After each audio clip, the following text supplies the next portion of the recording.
ताकि आने वाली पीढ़ियां सुरक्षित हो जाएं और भारत हिंदू राष्ट्र हो जाए।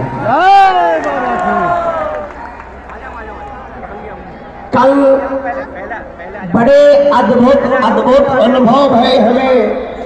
पहला अनुभव तो ये हुआ कि हमें बुखार चढ़ा। दूसरा अनुभव ये हुआ डीजल पंप की तरह खांसी चली। तीसरा अनुभव सड़क पर भोजन करने का अलग ही आनंद है। चौथा अनुभव 90 साल की बिहार की बूढ़ी माता भी पदयात्रा कर रही।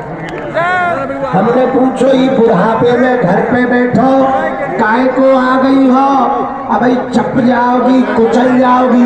बोली वैसे ही एक्सपायरी डेट में है।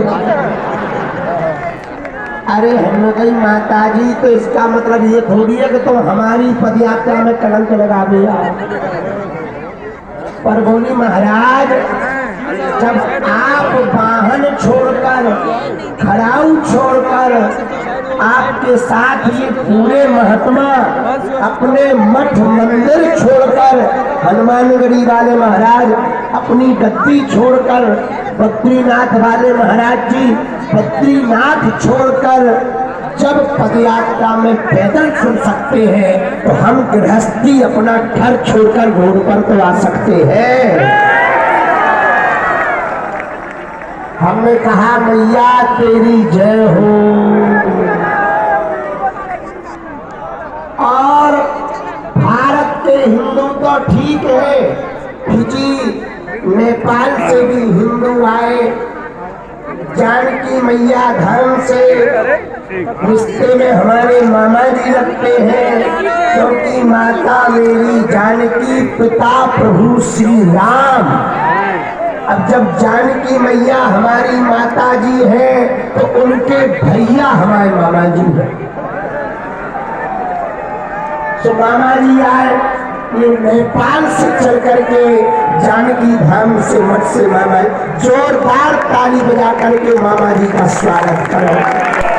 इनमें 2 माँ है, इनमें 2 माँ है, इसलिए तो ये मामा है। हाँ, एक माँ होती तो केवल माँ होती, लेकिन इनमें तो डबल माँ है, इसलिए मामा है। यहाँ पलवल में रात्रि बढ़िया गुजर गई। आप लोगों को दिक्कत तो नहीं है? आप व्यवस्था में कोई कमी तो नहीं है? तो हाथ हला के कह रहे नहीं है। हमने व्यवस्था में नहीं कहा, अव्यवस्था में कहा। धक्का मुक्की लगती है, नाराज तो नहीं हो जाते हो? परेशान तो नहीं हो जाते हो?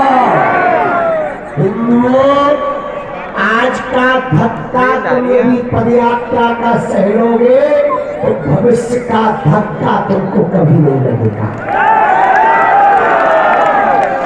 कल आतंकवादियों ने दिल्ली में एक धमाका किया मेट्रो स्टेशन के पास। भारत को धमकाने के लिए, भारत की शांति भंग करने के लिए, और उसमें जो पकड़े गए 2 आतंकवादी, अब हम क्या कहें? ज्यादा कुछ कहेंगे तो आज ही आग लग जाएगी, पर कल लगती हो से लग जाए, हम तो बोल के ही मानेंगे। फरीदाबाद में लगभग 3000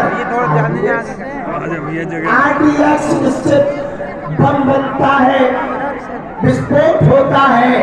3000 किलो पकड़ा गया, और पकड़ा गया उनके नाम में पीछे मुल्ला है। हम मुसलमानों के विरोधी नहीं है, पर ऐसे आतंकवादी जब किसी एक विशेष मजहब से निकलते हैं तब हमें लगता है कि कहीं ना कहीं भारत में अभी हिंदुओं की एकता की कमी है। हिंदुओं, तुम अपने बच्चों को यदि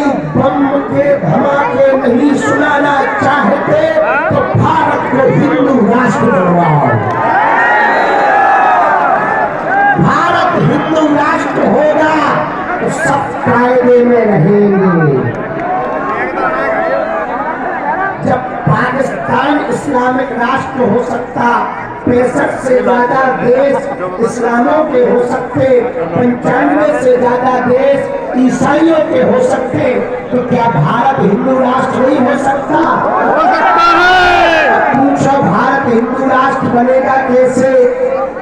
हमें सरकारों से मांग नहीं है, न कागजों पर चाहिए, हमें हिंदुओं के दिलों में चाहिए। आप बुरा ना मानना, हमारा सबके प्रति सम्मान रहता। इस्लाम धर्म का 5 साल का बच्चा भी खेलता है तो टोपी लगाकर खेलता है। ईसाई क्रॉस लटका करके चलते हैं। हम हिंदू न धर्म ध्वज लगाते हैं, न माथे पर टीका लगाते हैं। अपनी संस्कृति भूलते जा रहे, संस्कृति नष्ट होती जा रही। यदि आपको अपनी संस्कृति को कुछ देकर जाना है तो संस्कार देकर जाओ। धन दोगे तो लुट जाएगा, संपत्ति दोगे तो लुट जाएगी, पर अपने बच्चों को शिक्षा, संस्कार और हिंदू राष्ट्र दोगे तो तुम्हारा भविष्य बच जाएगा। कौन कौन भारत को हिंदू राष्ट्र देखना चाहते हैं? प्रशासन परेशान हो रहे हैं, बंदी टूट जाएगी, थोड़ा पीछे रहो, पीछे रहो। कौन कौन भारत को हिंदू राष्ट्र देखना चाहते हैं? हिंदुओं में एकता कौन कौन देखना चाहते हैं?